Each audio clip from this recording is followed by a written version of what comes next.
10월 첫째 주 주일 예배를 다 주님의 이름으로 같이 드리겠습니다.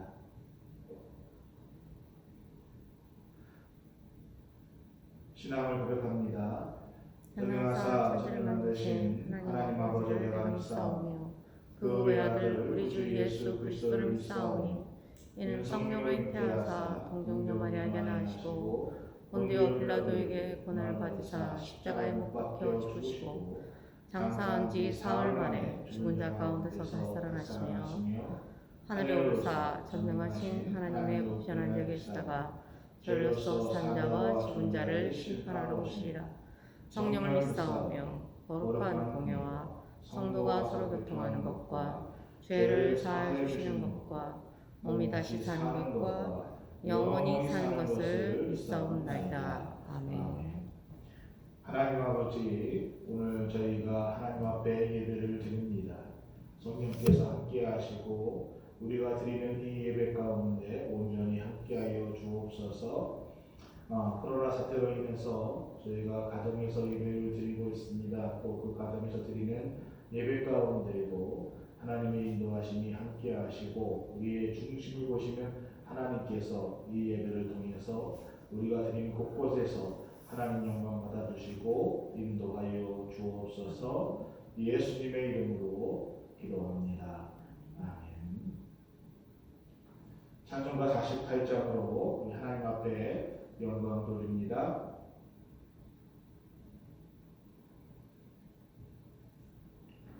오늘 우리가 같이 은혜를 받으실 하나님 말씀은 두 군데를 보겠습니다. 신약성경 베드로전서 3장 21절 말씀과 고린도전서 10장 1절에서 2절의 말씀입니다. 베드로전서 3장 21절 말씀입니다. 무릇 예수 그리스도께서 부활하심으로 말미암아 이제 너희를 구원하는 편이 곧 세례라. 이는 육체의 더러운 것을 제하여 걸음이 아니요 하나님을 향한 선한 양심의 강군이라. 고린도전서 10장 1절에서 2절의 말씀입니다. 형제들아, 나는 너희가 알지 못하기를 원하지 아니하노니 우리 조상들이 다 구름 아래에 있고 바다 가운데로 지나며 모세에게 속하여 다 구름과 바다에서 세례를 받고. 하나님, 이 시간에 저희가 같이 하나님의 말씀을 나누기를 원합니다. 주의 은혜가 함께하여 주시어서 전하는 부족한 종에게 하나님 성령의 은혜가 같이 하시고 또 우리의 말씀을 듣는 우리 모든 성도들에게도 주의 성령의 은혜가 함께하여 주시어서 말씀을 전하는 자와 듣는 자가 하나가 되게 하시며 주시는 은혜 가운데 우리가 더 말씀을 깊이 깨닫고 예수 그리스도를 닮아가는 우리의 삶이 될 수 있도록 인도하여 주옵소서. 예수님의 이름으로 기도합니다. 아멘. 할렐루야. 아멘. 여러분, 교회 다니는 우리 성도님들은 어느 정도 시간이 흐르면은 자연스럽게 세례를 받게 됩니다. 오늘은 우리가 성경 전체에서 또는 우리 신앙 속에서 세례가 우리 신앙에 어떠한 기초가 되는지 또는 어떠한 의미를 가지고 있는지에 대해서 함께 여러분과 말씀을 나누면서 은혜를 나누기를 소원합니다. 원래 성경에 보면은 이 세례라는 단어는 베프타이즈라는 침례라는 말로 되어 있습니다. 이 베프타이즈라는 이 단어는 세 가지의 의미가 있습니다. 첫 번째 의미로는 물에 잠근다라는 의미를 가지고 있습니다. 그런데 왜 오늘 이 세례라는 의식으로 이 베프타이즈가 약식으로 변했는가 하면은 여기에는 여러 가지 이유가 있습니다. 점점 예수님을 믿는 사람들, 세례받는 사람들이 늘어나다 보니까 예배 시간에, 침례 시간에 그 많은 사람들을 침례를 줄 수가 없어서 그렇게 한 이유도 있고, 또 세월이 지나가면서 시공간적으로 점점 한계가 왔기 때문에 그래서 점점 약식으로 변해가면서 오늘날의 많은 교회들이 머리에다가 물을 뿌려서 얻는 세례 예식으로 그것을 대신하고 있습니다. 그런데 이 세례의 뜻, 침례의 뜻, 물을 잠그다라는 것은 침례나 또는 세례나 약식을 하는 것이나 전혀 다른 의미가 다른 것이 아니라 같은 의미를 가지고 있다는 것입니다. 근데 여러분, 이 세례라는 의미가 물에 잠근다라는 의미를 가지고 있는데 여기에 물에 잠근다는 의미가 무엇일까요? 물에 잠그어서 내 옛사람이 죽는다라는 의미를 가지고 있다는 것입니다. 그래서 세례를 받는다는 것은, 내가 세례를 받았다는 것은 나는 그리스도 예수 안에서 죄와 또는 옛사람에 대해서 함께 죽었다라는 의미가 이 세례의 의미에 가지고 있다는 것입니다. 두 번째 세례의 의미는 씻는다는 의미를 가지고 있습니다.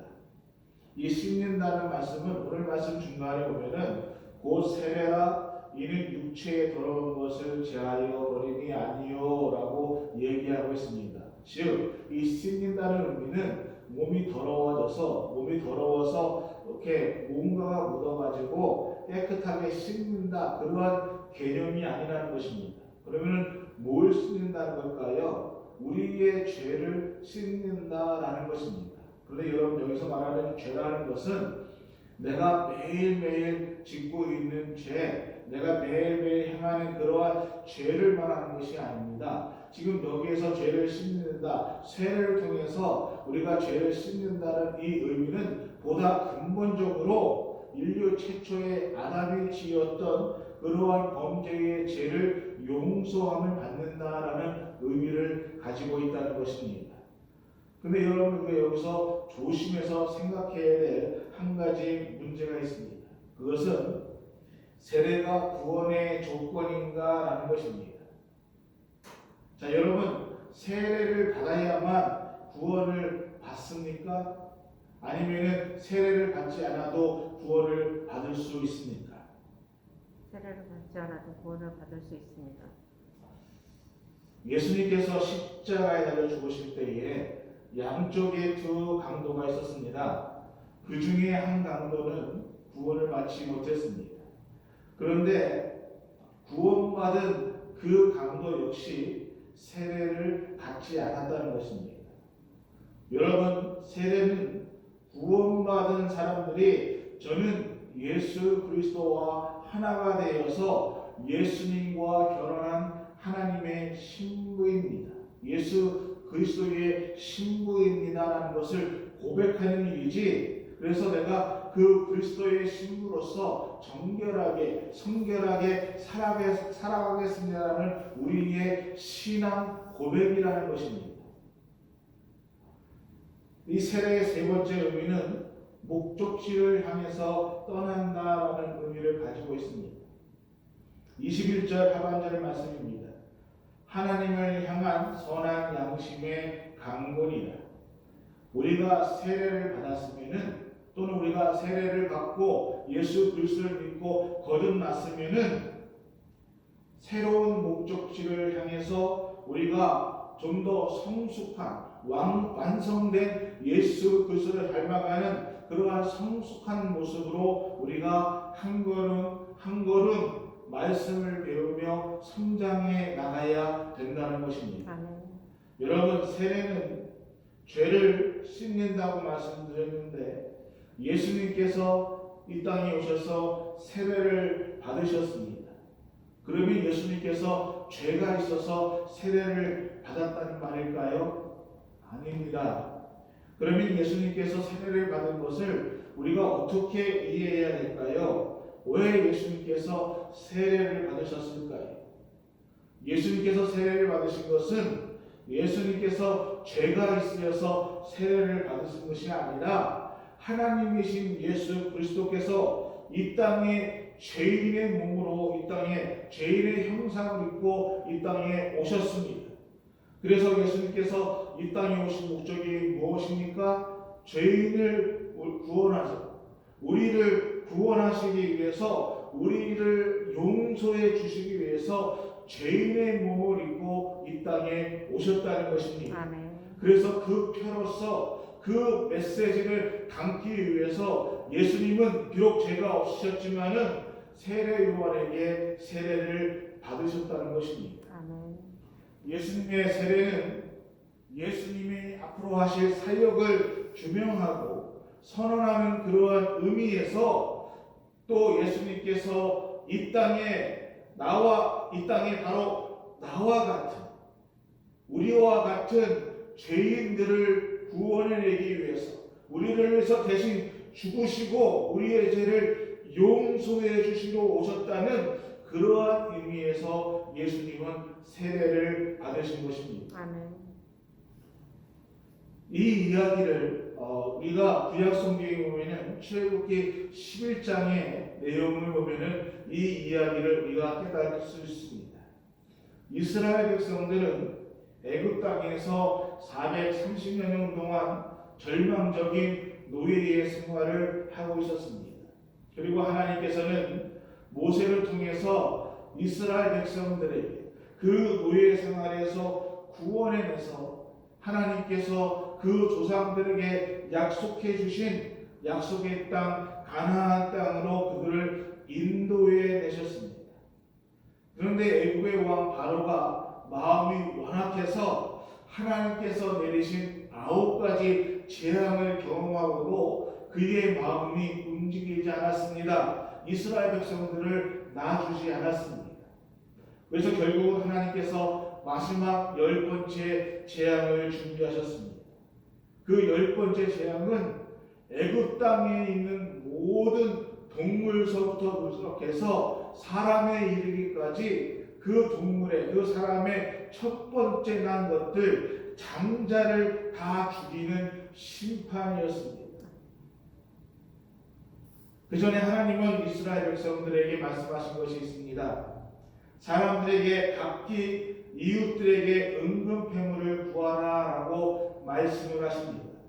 지금까지 이스라엘 백성들의 생각은요, 자신의 부모 세대들이 애굽 땅에 와서 애굽 땅에 강제로 노예가 돼서 노예로 많은 고생을 하고 노역을 하면서 아무런 보상을 받지 못했다라고 생각을 했습니다.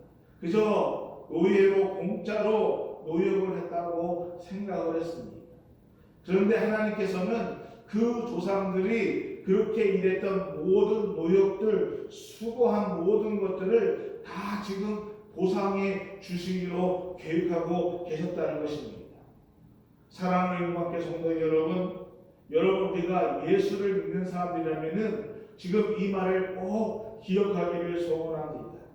여러분, 우리가 예수를 믿으면서 내가 지금 당장은 손해보는 것 같습니다. 또는 내가 지금 예수 믿는 것 때문에 내가 경제적으로도 또는 내가 시간적으로도 손해를 보는 것 같고 내가 더 어려움을 당하는 것 같은 또는 때로는 그걸로 인해서 억울함을 당하는 그러한 일을 경험하게 될 때가 많이 있습니다. 그런데 여러분, 오늘 우리가 당하는 그 모든 일이 정말 예수 그리스도를 위한 것이라면은 그것이 내가 예수님 때문에 억울하게 손해보는 그런 일이라면은 그 일이 정당한 것이라면은 절대로 손해를 보지 않는다는 것입니다. 우리 하나님은 언제고 오늘 우리가 손해봤다고 생각하는 그 모든 것들을 어느 시간에든 반드시 그것을 갚아 주시기 때문입니다. 아멘. 그래서 우리는 세상의 악과 정말 악소리 나게 머리 터지게 싸울 필요가 이유가 없습니다. 왜요? 우리의 원수 갚는 일은 누가 맡아주시는가? 여호와 하나님께서 맡아주시기 때문입니다. 아멘. 하나님께서 반드시 갚아주시기 때문입니다. 아멘. 이스라엘 백성들이 애굽 땅을 떠날 때에 그들이 빈손으로 떠나지 않았습니다. 그들이 수레에 은과 금을 가득 싣고 모든 폐물을 한가득 싣고서 그 땅을 떠난 것을 우리는 성경에서 볼 수가 있습니다. 하나님께서 준비하신 애굽의 마지막 심판, 장자의 심판의 죽음은 그 당시에 첫 번째 또는 장자의 개념을 우리가 먼저 이해하여야 우리가 이 뜻을 깊게 깨달을 수가 있습니다. 여러분, 제가 예전에 11조에 관한 설교를 말씀해 드렸던 것도 마찬가지입니다. 10개 중에서 하나를 선택해서 그것을 하나님 앞에 드리는 것이 아니라 10의 1조는 나머지 9개의 부분도 내가 하나님 앞에 모두 드린다는 그러한 마음을 가지고 10의 1을 드린다는 것입니다. 아멘. 그런 의미에서 첫 것을 죽인다는 것은 나머지 전부를 심판한다는, 나머지 전부를 죽인다는 것이 바로 장자의 심판의 의미라는 것이죠. 애굽의 장자 또는 바로의 장자, 모든 짐승의 첫 것을 심판한다는 것, 죽이겠다는 것은 하나님께서 애굽 전체를 심판하시겠다는 그러한 말씀이었다는 것입니다. 그러면서 12장에 보면은 하나님께서 모세에게 미리 어린 양을 취하라라고 말씀해 주고 있습니다. 왜 어린 양을 취하라고 말씀하고 계십니까? 성경에서는 이 어린 양을 예수 그리스도로 말씀하고 있습니다. 오실 메시아 예수 그리스도를 어린 양이라고 성경은 말해주고 있습니다. 그리고 그 어린 양 예수 그리스도를 어떻게 취하라고 말씀하고 있습니까? 각 식구대로 가족대로 어린 양을 취하라라고 말씀해주고 있다는 것이죠. 이 말씀의 의미는 여러분, 구원은 각자의 몫이라는 것입니다. 아멘. 내 부모님이 또는 내 남편이, 아내가 아무리 신앙이 좋다고 해도 그 자녀가 유산으로 구원을 받는 것은 아니라는 것입니다. 여러분, 아버지가 또는 부모가 내가 신내물을 먹는다고 해서 우리 자식이 이가 싫지 않다는 것이지. 신 것을 먹는 사람, 그 사람이 신맛을 느낄 수 있다는 것입니다. 그래서 부모의 신앙 고백으로 자녀를 유아 세례를 했다 할지라도 그 자녀가 성인이 되면은 자신의 신앙 고백으로 입교식을 해야 된다는 것입니다. 사랑하는 관계 성도 여러분, 구원은요 부모를 통해서 받는 것이 아닙니다. 구원은 예수 그리스도를 신앙으로 고백하는 각자의 고백으로 구원을 받는 것입니다. 아멘. 하나님이 장자의 죽음이 지나가기 전에 모세를 통해서 히브리인에게 대비책을 주었습니다. 어린 양을 잡아서 그 피로 문설주와 인방에 바르라라고 하였습니다. 거기에다가 잡은 어린 양의 피를 바르면은 그 집의 죽음의 심판이 다가오다가도 그 피를 바른 집은 뛰어넘어갔습니다. 지나갔습니다. 우리는 이 사건을 6월절 패스오버라라고 말하고 있습니다. 어린 양의 죽음으로 죽음의 심판이 면해졌습니다. 예수 그리스도의 죽음으로 우리에게 구원이 임하였습니다. 아멘. 할렐루야. 아멘. 그리고 나서 출애굽기 14장에 보면은 장자의 죽음으로 반쯤 정신이 나간 이 바로가 정신을 차리고 보니까 정신이 나니까 생각이 든 것이, 내 아들 장자가 죽었구나. 분노가 치밀었습니다. 그리고 그 많은 이스라엘 노예들을 다 풀어주고 나면은 그 많은 노동력을 어디서 충당할 것인가. 그래서 수많은 군사들을 모아서 다시 이스라엘 백성들을 붙잡으려고 추적을 합니다. 자, 뒤에는 애굽의 백성들이, 또 뒤에는 애굽의 병사들이 추적해 옵니다. 앞에는 홍해 바다가 갈라져 있습니다. 이스라엘 백성들이 얼마나 당황스럽고 얼마나 공포스럽고 두려움에 있었을까요? 우리가 이제 여기서는 꼼짝없이 다 죽게 되었구나. 그때에 모세가 이스라엘 백성을 향해서 외치고 있습니다. 13절 14절 이렇게 보면은 14장 13절 14절에 보면은 모세가 백성에게 이르되 너희는 두려워하지 말라. 가만히 서서 여호와께서 오늘 너희를 위하여 행하시는 구원을 보라. 여호와께서 너희를 위하여 싸우시니 너희는 가만히 있을지어다. 아멘. 여러분, 우리가 시험을 만나고 환난을 만날 때에 우리의 인생의 곧 정말 위기 앞에서 우리 사람들이 또 우리 믿음의 사람들이 제일 못하는 것이 있습니다. 그것이 뭐냐면은 가만히 있는 것입니다.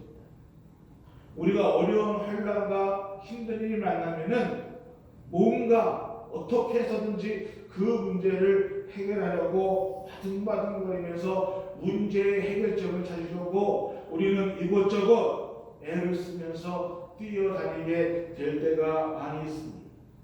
사람은요 정말 생리적으로 제일 못하는 것이 있는데 그것이 뭐냐? 가만히 엎드려졌어. 하나님의 시간, 하나님의 때를 기다리지 못하고 오늘 우리가 우리 스스로 그 문제를 해결하고 움직일 때가 참 많이 있다는 것입니다.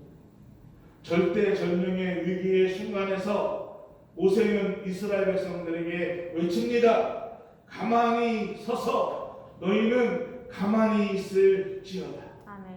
왜 이 말씀을 반복하고 강조하면서 말할까요? 이 사건 속에 하나님의 커다란 구속의 은혜와 커다란 구원의 상징의 말씀이 있다는 것입니다.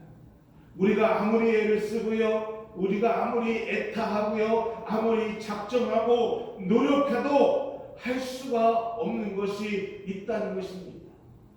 우리의 구원의 문제는 여호와 하나님 앞에 맡겨야 된다는 것입니다. 여호와께서 너희를 위하여, 여호와께서 오늘 우리를 위하여 싸울지니 하나님께서 우리의 구원의 문제는 직접 해결해 주시겠다고 말씀하시고 있습니다.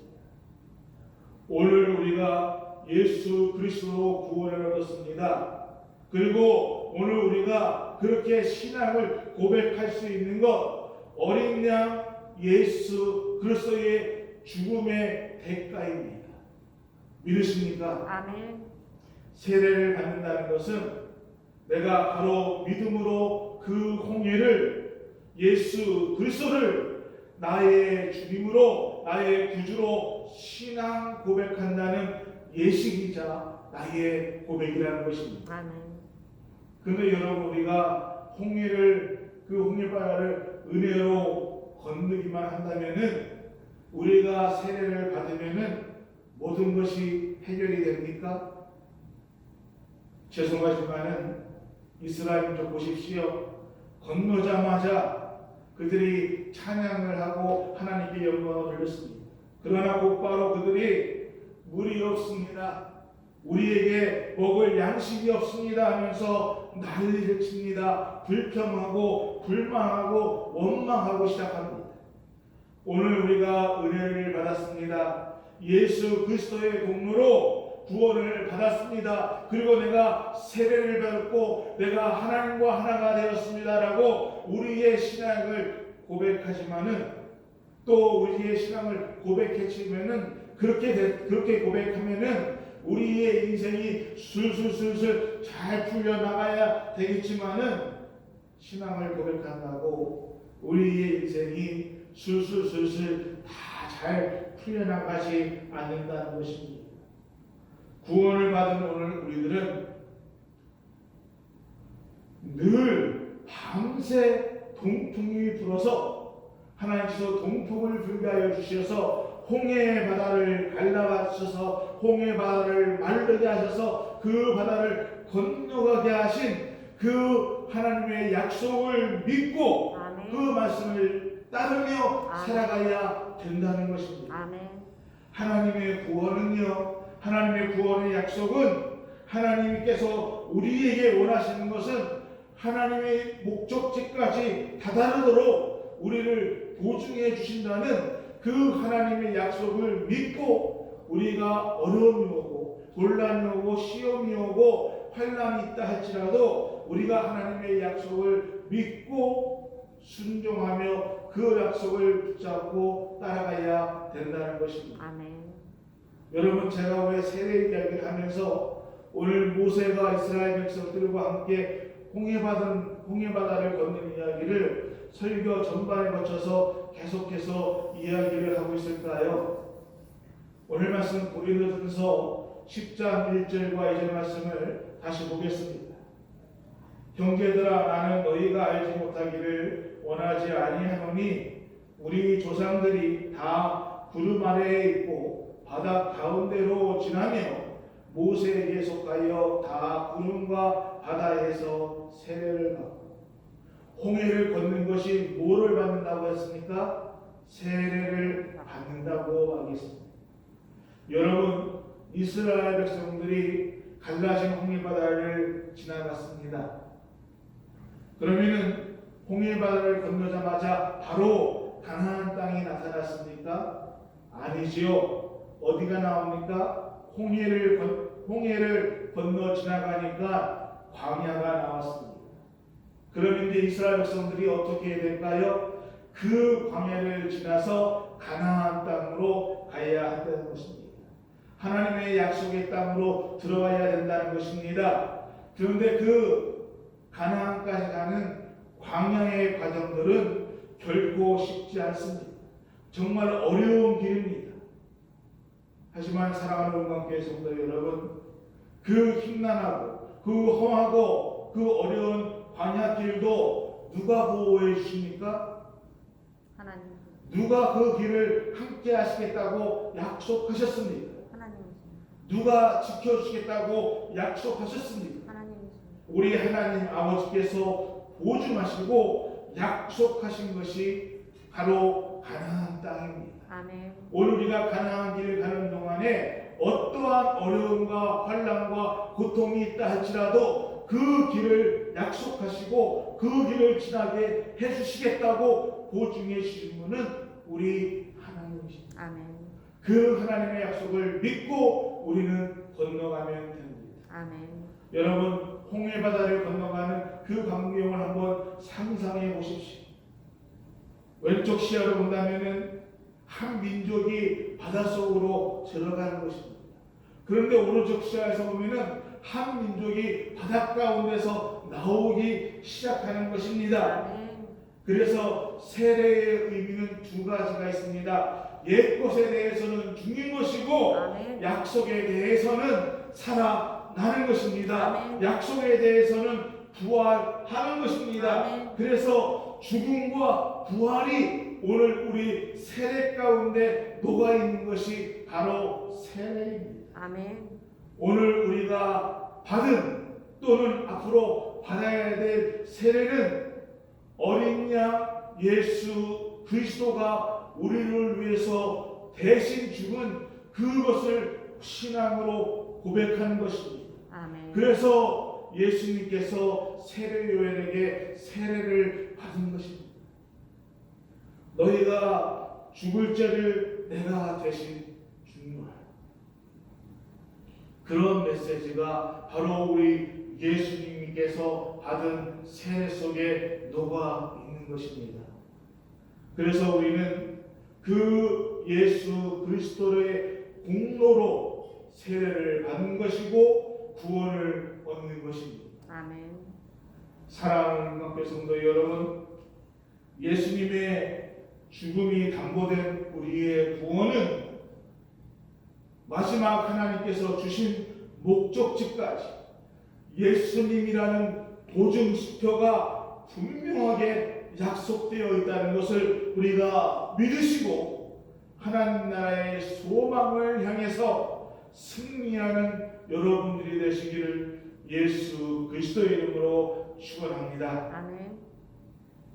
하나님, 오늘 저희에게 예수 그리스도를 통해서 구원을 얻게 하시고 세례를 받게 하고 우리가 정말 예수 그리스도의 정결한 신부로 살아가기를 하나님 앞에 서원할 수 있는 신앙의 고백을 허락해 주심을 감사를 드립니다. 이 땅에 남은 생에도 주님과 동행하며 그 믿음 변치 않고 살아가는 우리의 신앙 믿음이 될 수 있도록 인도하여 주옵소서. 예수님의 이름으로 감사하며 기도합니다. 아멘. 찬송가 211장 우리 함께 부르시면서 준비하신 예물도 같이 드리겠습니다.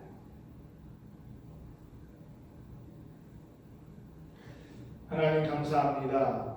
우리가 하나님의 예배를 드리며 귀한 예물도 같이 드립니다. 드린 손길 우리 하나님 기억하시며 그 삶을 축복하시고 하나님 이 예물이 쓰여지는 교회도 하나님 은혜가 있게 하여 주옵소서. 아멘. 하나님 우리 모든 성도들 가정 우리의 자녀들 교회와 선교지들 하나님 정말 물질로 고생하지 않고 물질 때문에 눈물을 흘리지 않도록 주님께서 그 삶과 그 삶의 영역을 지키시고 인도하여 주옵소서. 아멘. 예수님의 이름으로 기도합니다. 아멘. 아멘. 시간이 꽤 지났습니다. 우리가 지금 일주일에 하고 싶어 있는 분들도 있고 또 여러 시간이 지났지만은 아직 얼굴을 대면하지 못할 많은 분도 계십니다. 여러분 어느 곳에 있든지 간에 안전하게 건강하게 잘 지내시다가 이 시간이 지나고 난 후에 정말 더 기쁜 마음으로 서로 만나 뵙기를 소원합니다. 코로나 사태 때문에 정말 시간이 빨리 지났습니다. 특별히 2020년은 더 빨리 지나는 것 같습니다. 벌써 찬바람이 불면서 가을이 왔습니다. 여러분 오늘 한 해 동안에 정말 여러분이 준비하고 계획하셨던 일들이 잘 되어 있지 않는가를 다시 한번 돌아보고 우리의 신앙도 한번 점검해보는 그러한 시간들을 한번 여유롭게 가져보기를 소원합니다. 아멘. 이번 한 주간도 주의 은혜 가운데서 건강하게 또 기쁨과 감사한 가운데 승리하시는 한 주가 되기를 주의 이름으로 소원합니다. 아멘. 우리 다 같이 일어서셔서 찬송가 59장 들어주신 후에 축도로 예배를 마칩니다.